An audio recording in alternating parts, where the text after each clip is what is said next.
Hoje eu gostaria de estar abordando, ou melhor, discutindo com vocês acerca do sistema nervoso central.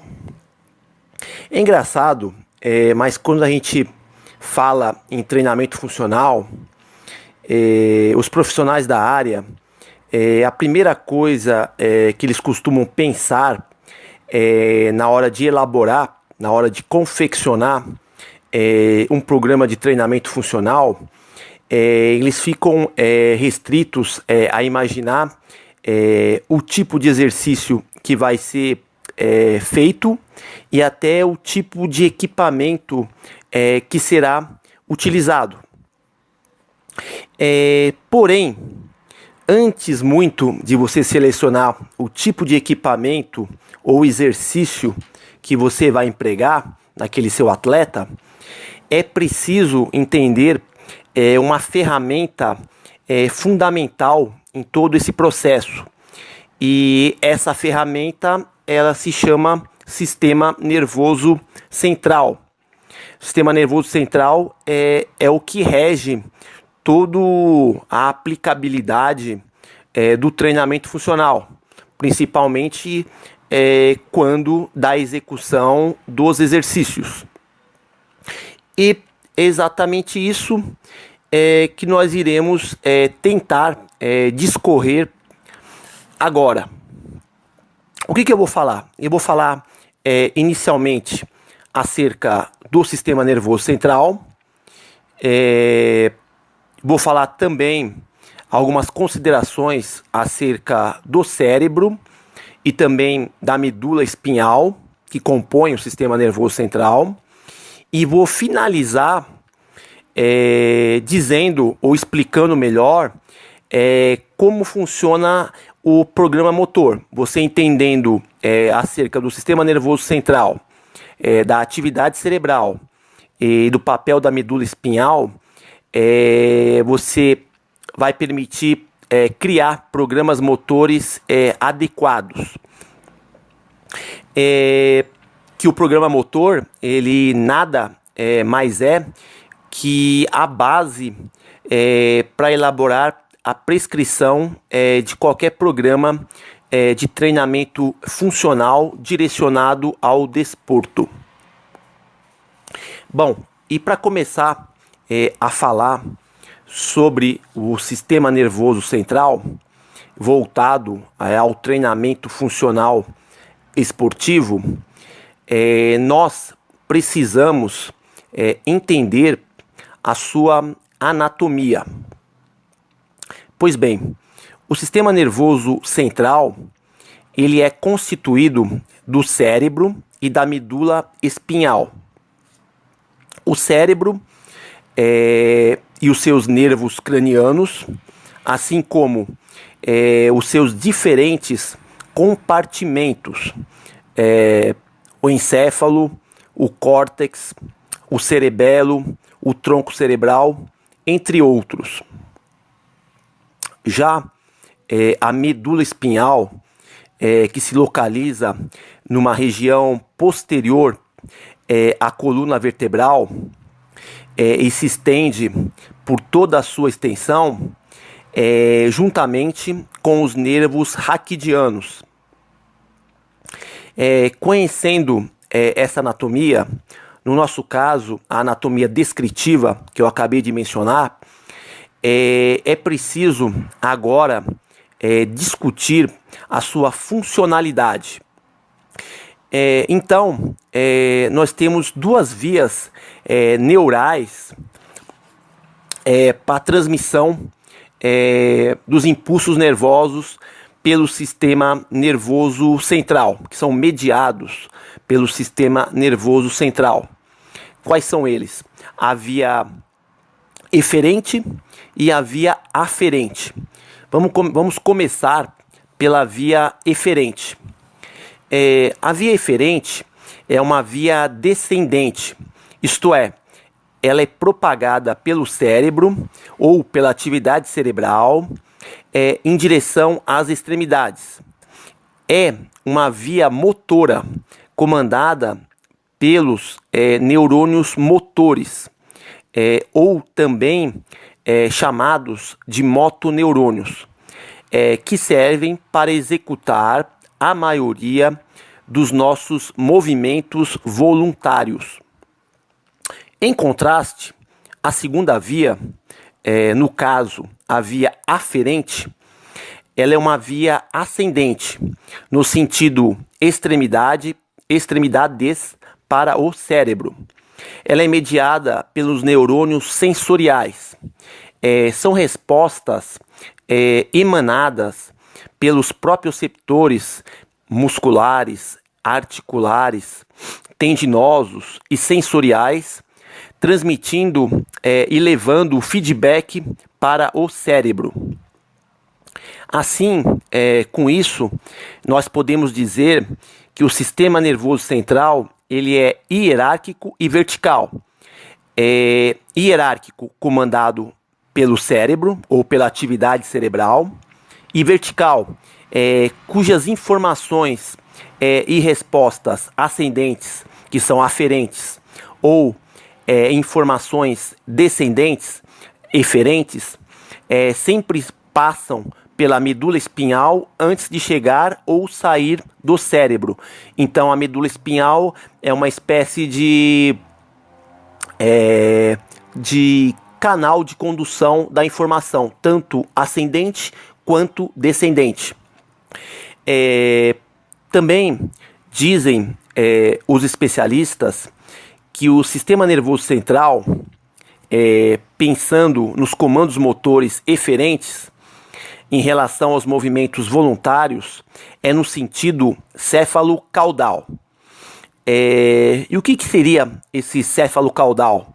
Porque falar bonito céfalo-caudal, todo mundo fala, mas eu quero ver explicar. Então, explicando essa palavra céfalo-caudal. Céfalo vem de encéfalo. São lá os compartimentos, né? O telencéfalo, o diencéfalo e o mesencéfalo. E o caudal?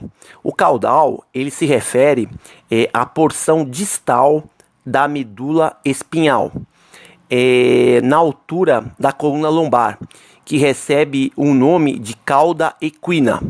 Então, céfalo de encéfalo e caudal da porção distal da medula espinhal. Então, fica juntando as duas, sentido céfalo-caudal. Ok? Outro fator importante quando mencionamos acerca do sistema nervoso central, cujo comando motor é oriundo da atividade cerebral, vale mencionar o tamanho do cérebro, que fica localizado dentro da caixa craniana. Qual é o peso, né, do cérebro? O peso do cérebro em nós, humanos, ele pesa aproximadamente 1,5 kg. E em termos de proporção, em termos de proporcionalidade em relação ao corpo humano, existe uma proporção de 1/40. Animais de grande porte, como elefante, ou até animais de menor porte do que os humanos, como um rato, essa proporção cérebro-corpo humano varia drasticamente em relação, quando comparado com o ser humano. Também, adentrando na anatomia cerebral, existe uma camada superior, mais superficial no cérebro, chamada de córtex. O córtex, acredito que vocês já devam ter ouvido falar. O córtex é uma camada na superfície cerebral de 3 a 5 milímetros, e quando ela é estendida como se fosse um tapete, ela equivale a 6 metros quadrados, aproximadamente 6 metros quadrados. Isso pensando nos dois hemisférios cerebrais, hemisfério direito e hemisfério esquerdo, a soma dos dois hemisférios. Vale ressaltar que quando se pensa em motricidade humana, ou melhor, treinamento funcional esportivo, todos se lembram, todos nós lembramos do córtex motor. A primeira coisa que vem em mente, né, o córtex motor. Todavia, não é só o córtex motor que atua no comando direto dos movimentos voluntários. Existem também o córtex pré-motor e a área motora suplementar, também chamada de AMS, que fica localizada no lobo anterior, que contribui para o gerenciamento das ações motoras. Só que todas essas respostas eferentes, que são respostas do comando voluntário, respostas motoras, elas são dependentes de um mensageiro. E esse mensageiro, ele recebe uma denominação. O nome desse mensageiro é o neurônio, ou melhor, neurônio motor, que também é conhecido na literatura como motoneurônio. Alguns autores chamam de neurônio motor, outros autores preferem utilizar o termo motoneurônio. Para a gente entender as ações dos neurônios, eu preciso explanar o tipo de ação que media o neurônio motor. São elas: primeiro, estímulo elétrico; segundo, um estímulo eletroquímico; depois, sinal excitatório ou sinal inibitório. Então vamos lá. Estímulo elétrico ocorre entre neurônios tanto motor paramotor, como também neurônio sensorial para neurônio sensorial. O que acontece? Por exemplo, neurônio motor para neurônio motor. Entre um e outro existe um estímulo elétrico, que é chamado de sinapse. E essa sinapse, ela libera um neurotransmissor, cujo nome é intitulado de acetilcolina. Esse é o estímulo elétrico, que pode ser entre um neurônio motor e outro neurônio motor, ou entre um neurônio sensorial e outro neurônio sensorial. Já no estímulo eletroquímico, ele está relacionado diretamente ao neurônio motor que inerva as fibras musculares. E esse estímulo elétrico, quando chega na membrana plasmática, torna-se um estímulo químico ou eletroquímico, ou também bioquímico. Então vem o estímulo elétrico. Quando ele chega, esse estímulo elétrico emanado pelo neurônio motor, chega na membrana plasmática da fibra muscular, ele torna-se químico ou bioquímico, ok?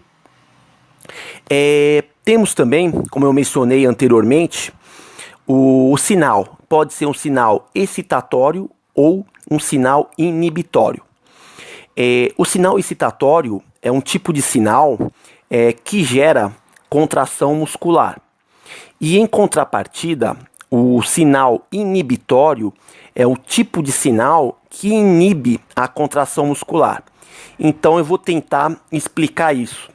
É o seguinte, eu vou começar falando do sinal excitatório, que é um sinal que gera contração muscular. Então vamos imaginar o seguinte: o neurônio motor, que inerva algumas fibras musculares, encaminha um sinal eletroquímico, ou seja, inicia-se um potencial de ação pelas sinapses, e quando esse sinal elétrico chega na membrana plasmática da fibra muscular, gerará um processo químico ou bioquímico.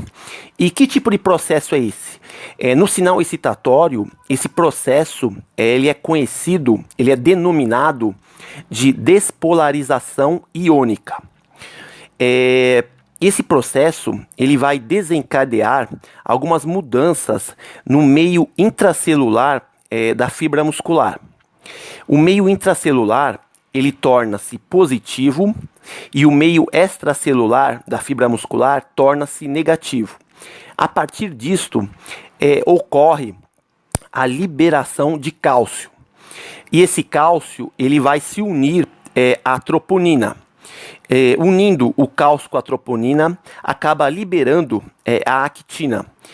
Aí, por conseguinte, ocorre a junção actina-miosina por meio da movimentação da cabeça de miosina.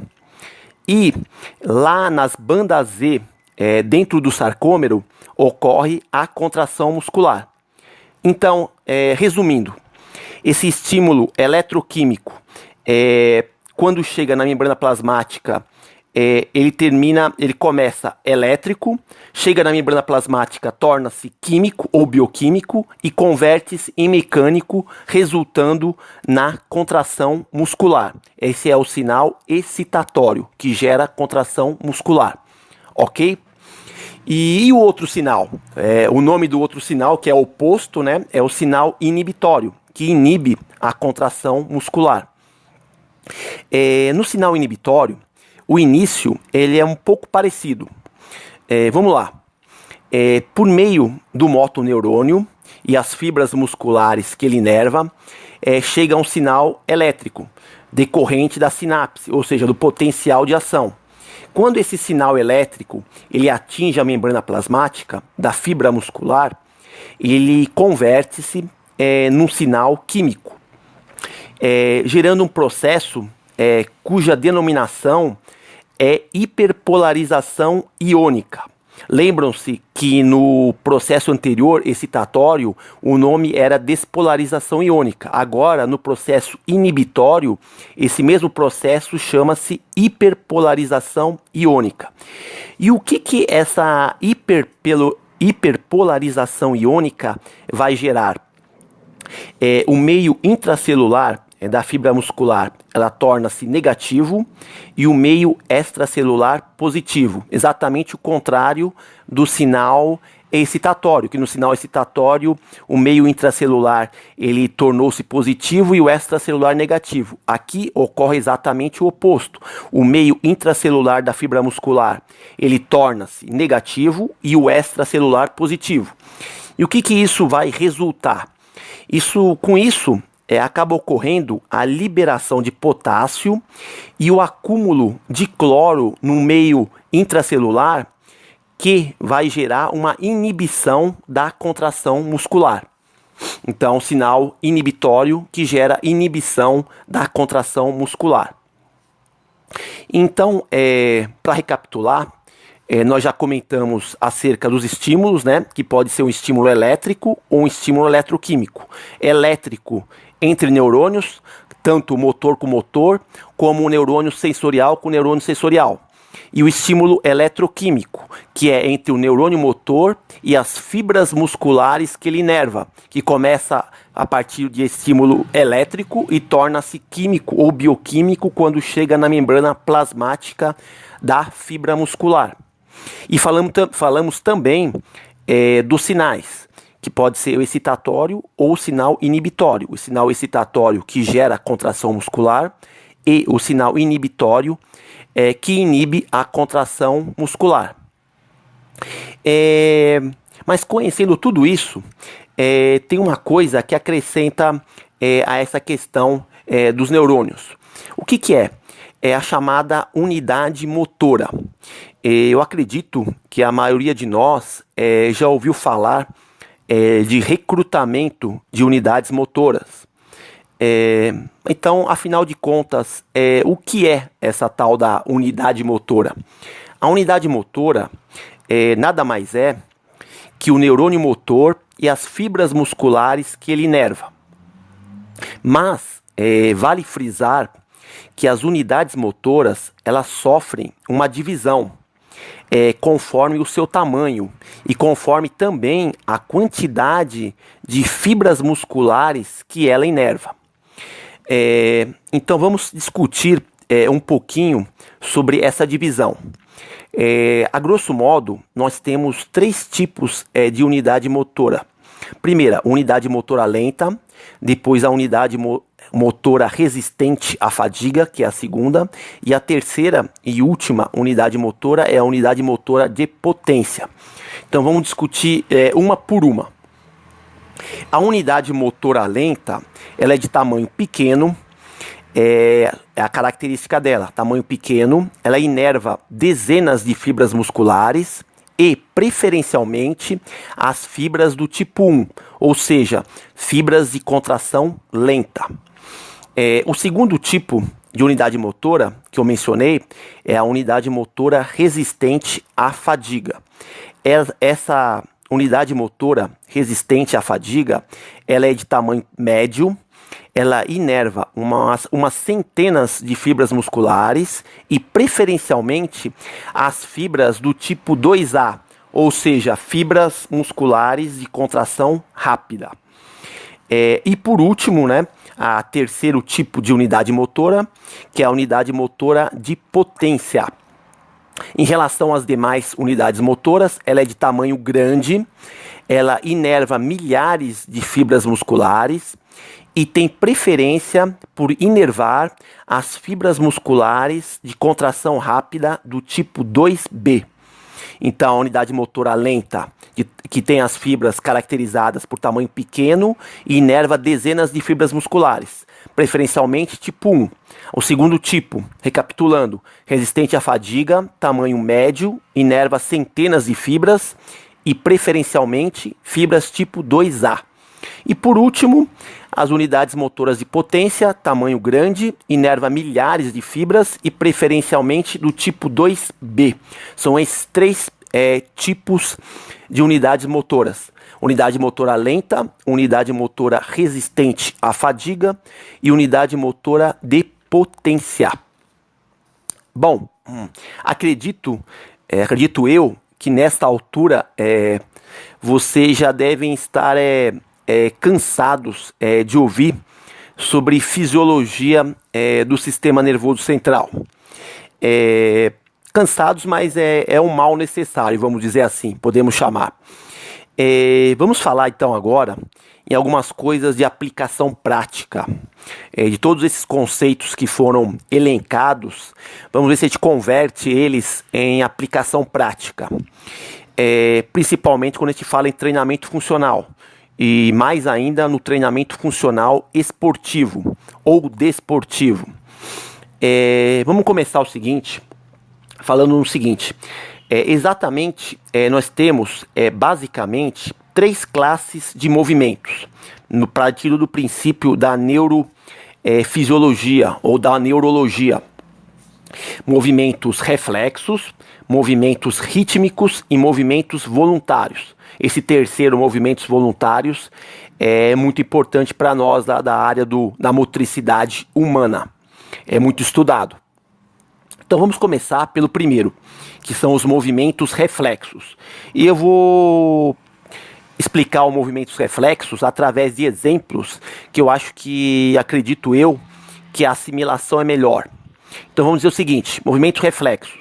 Por exemplo, seria quando qualquer um de nós vai ao ortopedista com algum problema no joelho e o ortopedista vai querer testar, vai fazer um teste para avaliar o seu reflexo patelar. Então ele pega o martelinho, pede para você sentar na maca, pega o martelinho e bate lá no seu tendão patelar para ver se você tem um reflexo patelar. E aí a tendência o que é subir a sua perna, pelo menos ela dá uma pequena erguida, né? Um reflexo no tendão patelar. Um outro exemplo também, acho que mais elucidativo dos movimentos reflexos, seria o seguinte: imagina um atleta seu em cima de um bossu. Em cima do bossu apoiado numa perna só, ou seja, unipodal, no apoio unipodal. E aí você lança para esse seu atleta uma medicine ball relativamente pesada. Imagina uma medicine ball de 20 quilos. Você lança na direção dele, para ele agarrar. E quando essa medicine ball vem na direção do atleta, ele vai tentar agarrar essa medicine ball e vai causar uma espécie de desequilíbrio, porque essa medicine ball ela é pesada. E aí esse atleta ele vai executar alguns ajustes posturais para a posição dele voltar a uma posição estável. E esses ajustes posturais, eles são denominados de reflexos de endireitamento. O que é? Nada mais é que são movimentos reflexos, ok? Acho que através desse exemplo elucida melhor os movimentos reflexos. A segunda classe de movimentos são os movimentos rítmicos. Exemplificando também os movimentos rítmicos, batimentos cardíacos. Os nossos batimentos cardíacos são considerados movimentos rítmicos.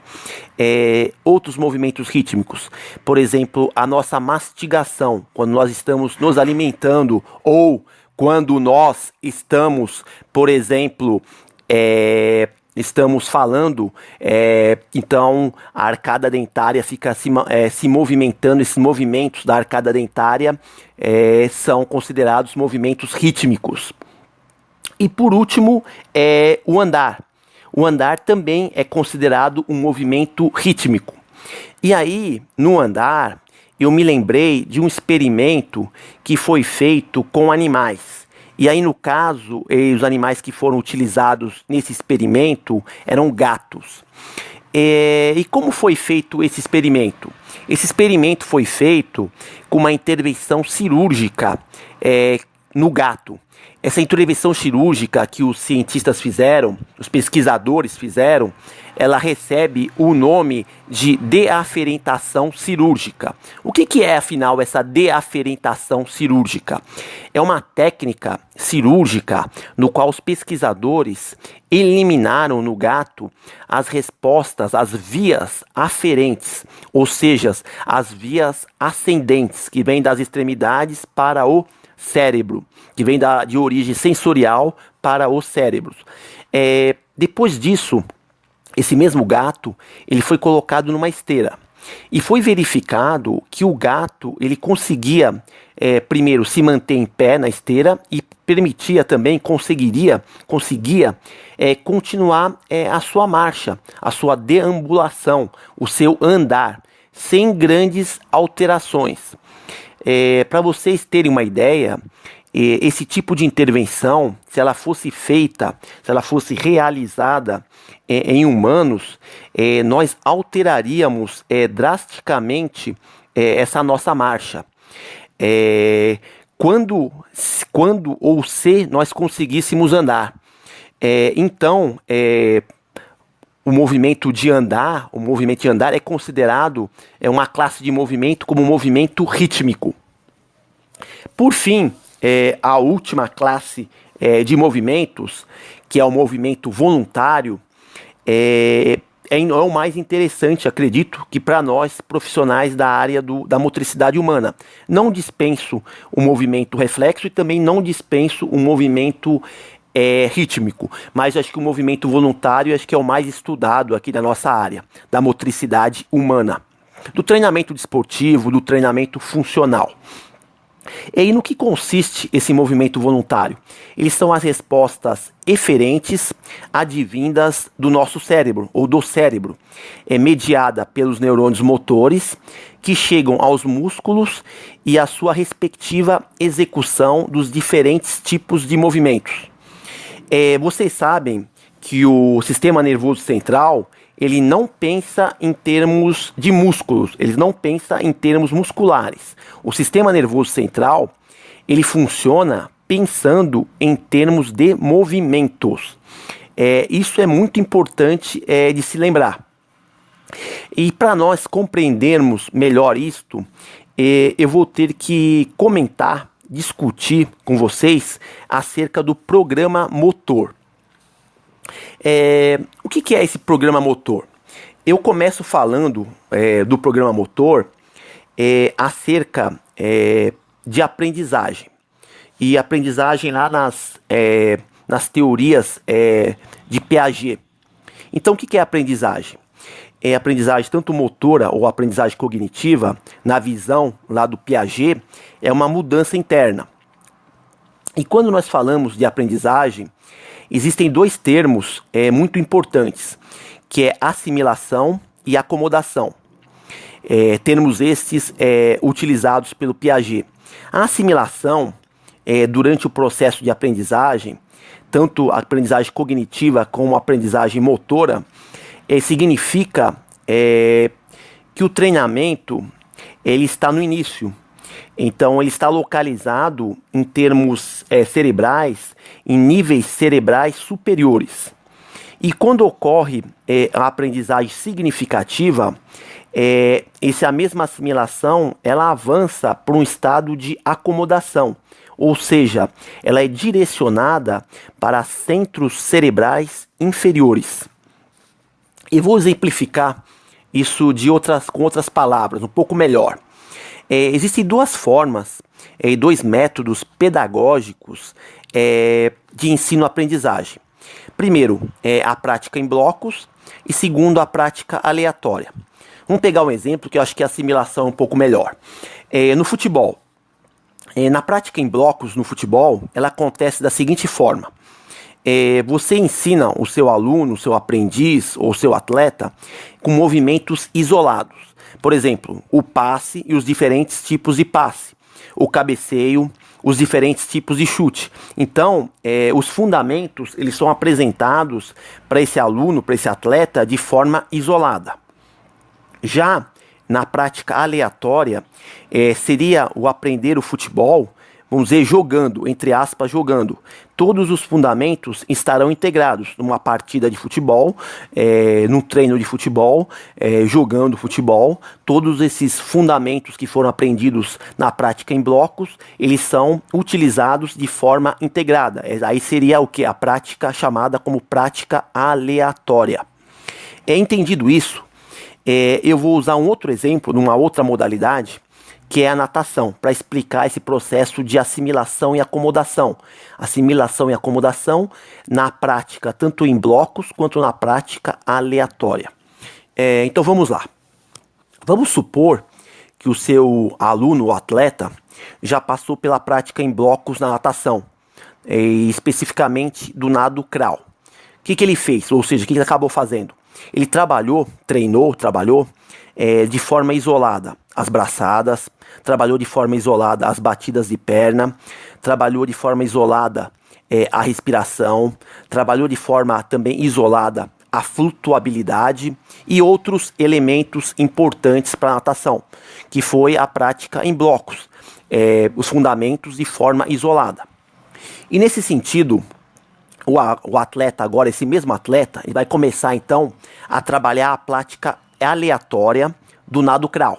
E como é que seria essa prática aleatória do nado crawl? Esse atleta, o aluno, ele estaria se deslocando nos dois extremos da piscina, nadando crawl, completo, sem acessórios, sem nada. Então ele vai e volta de um extremo ao outro da piscina. E o professor, pensa que você é o professor, está lá em cima da piscina, e você começa a corrigir esse seu aluno ou atleta durante esse deslocamento que ele faz na piscina. E você começa corrigindo da seguinte maneira: você corrige a braçada dele, pedindo para ele elevar o cotovelo, você chama a atenção do aluno para ele elevar o quadril, você também pede um pouco para ele respirar mais lateralmente na respiração e outros aspectos. Só que você não tem noção do que você está fazendo uma coisa errada. Você está bombardeando esse seu aluno, atleta, de feedbacks. Com esse excesso de feedbacks, os processos mentais que eu mencionei de assimilação e acomodação, que são processos de aprendizagem, a assimilação ela não ocorre com aquela transição para acomodação. A acomodação fica a níveis inferiores e a assimilação a níveis superiores. Então, esse seu aluno, ele fica restringido a níveis cerebrais superiores, só na assimilação. Porque você bombardeia de informações, de feedback esse seu aluno. Você faz excessivas correções em diferentes pontos daquela execução daquele movimento. Então, a aprendizagem ela acaba não ocorrendo, ela fica só a nível de assimilação. Para a aprendizagem ocorrer efetivamente, o aluno deveria primeiro assimilar para depois acomodar. E como seria o processo então adequado para você agir com esse seu aluno, com esse seu atleta. Você deveria corrigir um elemento de cada vez, até que cada um desses elementos atingir a perfeição, ou melhor, o domínio correto.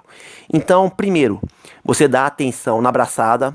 Depois, após a braçada estar muito bem executada, você dá uma atenção na respiração. Depois, a batida de perna e entre outros, sempre pensando na prática aleatória. Então, o aluno vai estar indo e voltando na piscina, realizando o movimento do crawl completo, e você está corrigindo um item de cada vez, até domínio da perfeição. Depois você começa a corrigir outro item, e assim, um atrás do outro, um de forma subsequente ao outro. Assim, a cada aprendizagem que ocorre, a transição da assimilação dos níveis cerebrais superiores, ela vai transitar para a acomodação, ou seja, para níveis cerebrais inferiores, e acaba ocorrendo o quê? O processo chamado a aprendizagem. Isso serve de exemplo para o futebol, serve de exemplo para a natação e para qualquer outra modalidade de desporto. Correto? Ok? E agora vamos falar um pouquinho das habilidades motoras. Para entender o programa motor, né? Então, para entendermos o programa motor, nós devemos entender de assimilação, acomodação, de aprendizagem. Nós também devemos entender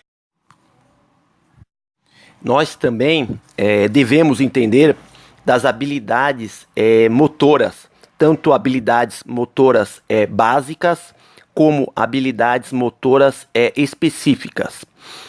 Vamos começar pelas habilidades motoras básicas. Habilidades motoras básicas são aquelas presentes no âmbito da educação física escolar. Habilidades motoras básicas locomotoras, andar, correr, saltar, rolar e outras. Habilidades motoras básicas manipulativas, agarrar, arremessar, chutar, quicar. Habilidades motoras básicas estabilizadoras, equilibrar-se, flexionar-se, estender-se, posições invertidas, girar e outras. E das habilidades motoras básicas já mencionadas, quando o aluno se submete a um programa de treinamento especializado, aí esse aluno ele é apresentado às habilidades motoras específicas. Então ocorre uma transição. Esse aluno começa com as habilidades motoras básicas a nível educação física escolar. E aí, quando ele vai lá praticar o seu esporte que ele prefere, futebol, ou a natação, ou entra numa escolinha de futebol, ou entra numa escolinha de basquete, ele vai começar a praticar as habilidades motoras específicas daquele esporte que ele escolheu, aquele esporte preferencial dele. Então, por exemplo, aquele arremessar, que era usado como uma habilidade motora básica, manipulativa, nas aulas de educação física escolar, por exemplo, no jogo de queimada, esse arremessar era usado, ele transforma-se, por exemplo, no arremessar do beisebol. Porque quando se converte aquela habilidade motora básica em habilidade motora específica. Ou se não, até mesmo esse arremessar, ele pode ser convertido também num lançamento de dardo, no arremesso do lançamento de dardo. Então, da habilidade motora básica, ela é convertida em habilidade motora específica em relação a uma determinada modalidade de desporto. Ou então também, por exemplo, aquele chutar das aulas de educação física pode se tornar, na prática do futebol, um chute de voleio ou até mesmo um chute de bicicleta. Então, um simples chutar da aula de educação física escolar pode se transformar num chute mais complexo, numa habilidade motora mais específica. E nesse trajeto, nessa transição das habilidades motoras básicas para as habilidades específicas, por meio de um treinamento sistematizado, especializado, surge uma teoria Teoria esta que é defendida pelo psicólogo sueco chamado Erickson. Ele alega o seguinte: o que esse Erickson alega? Ele diz o seguinte, que é preciso em torno de 10 mil horas ou 10 anos de prática deliberada para se atingir a maestria esportiva. Vejam bem, 10 mil horas ou 10 anos de prática deliberada contínua para se atingir a maestria esportiva. Esse Erickson ele se baseou nos estudos dele, não só na questão do esporte, mas também na habilidade de aprender a tocar, por exemplo, instrumentos musicais. Então, para aprender o piano, mas isso aí também serve não só para habilidades motoras para aprender um instrumento musical, como também para as atividades esportivas. Então, 10 mil horas ou 10 anos de prática deliberada contínua para se atingir a maestria esportiva. Voltando agora ao programa motor, os teóricos da área de controle motor, controle do movimento, o Gallagher, o Smith, McGill e outros expoentes, eles costumam comparar o programa motor com sistemas computacionais. E como é que seria isso? O cérebro ele seria considerado o hardware, e as diferentes habilidades motoras, tanto habilidades motoras básicas ou habilidades motoras específicas, seriam o software. Então, o comando cerebral, que seria o hardware, acionaria os diferentes tipos de software. Imagina o seguinte, quando se usa a palavra software, vou imaginar o software como um aplicativo. Aqueles aplicativos que nós temos no celular ou aplicativos que nós temos no nosso PC. E sob o comando cerebral, em determinada circunstância, esse aplicativo seria acionado e ele contém aquela determinada habilidade motora, ou básica ou específica, ok? Então agora eu vou falar de um exemplo prático bem interessante e o que eu acho que vai resumir tudo sobre o que nós falamos até agora, sobre o programa motor, sobre o sistema nervoso central, sobre neurônios motores e sensoriais.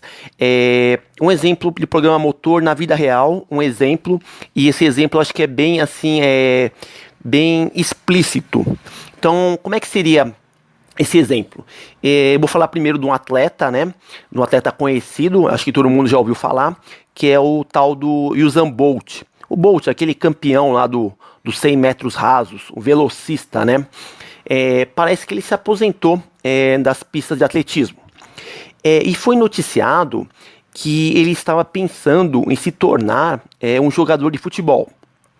Essa história de se tornar jogador de futebol, eu acredito que não passa de um mero discurso, de uma mera conversa.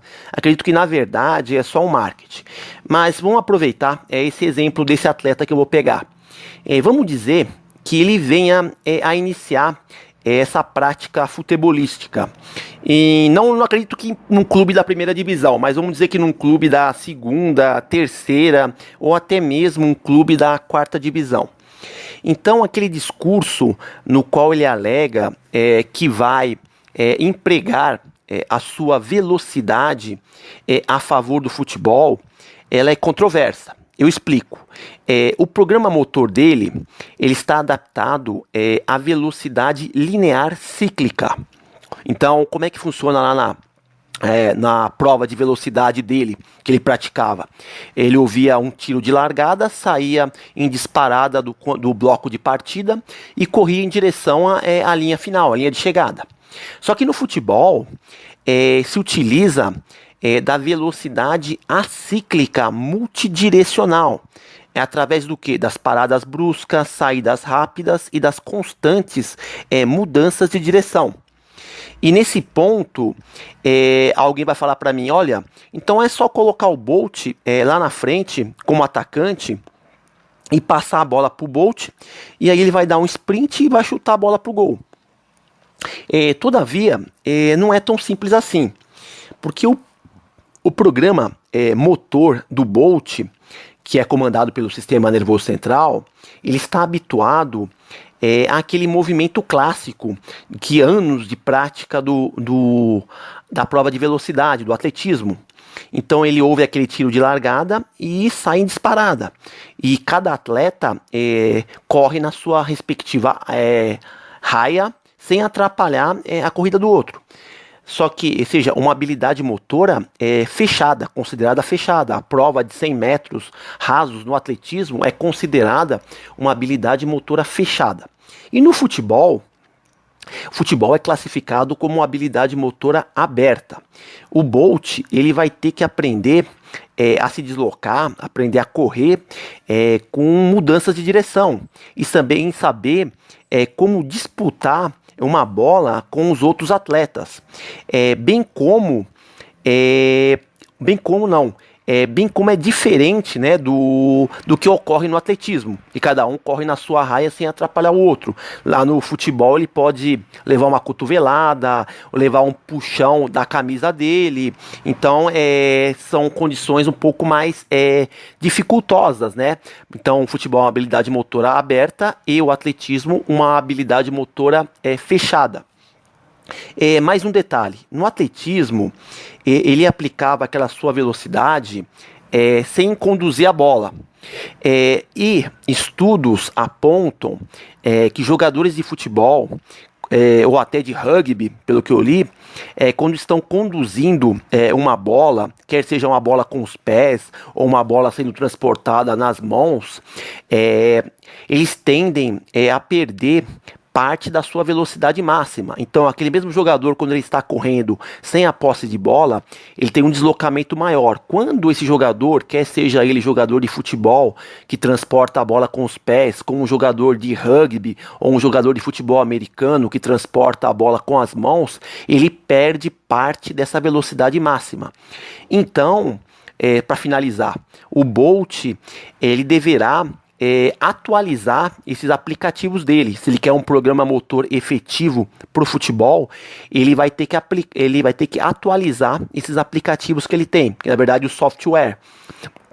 E se não, esse programa motor dele que ele adquiriu com anos de prática do atletismo não vai servir de nada. Toda aquela velocidade que ele diz que tem lá do atletismo, que ele quer passar para dizer que vai ser um jogador de futebol veloz, não vai servir de nada. E que ferramenta melhor do que o treinamento funcional para poder fazer essa conversão, para poder criar um aplicativo atualizado no Bolt para ele poder jogar o futebol com maior eficiência, para poder jogar um futebol em alto nível. Então ele vai precisar o que fazer? Criar um novo programa motor, pensando em termos computacionais, renovar o aplicativo dele, ok? Então por hoje é só.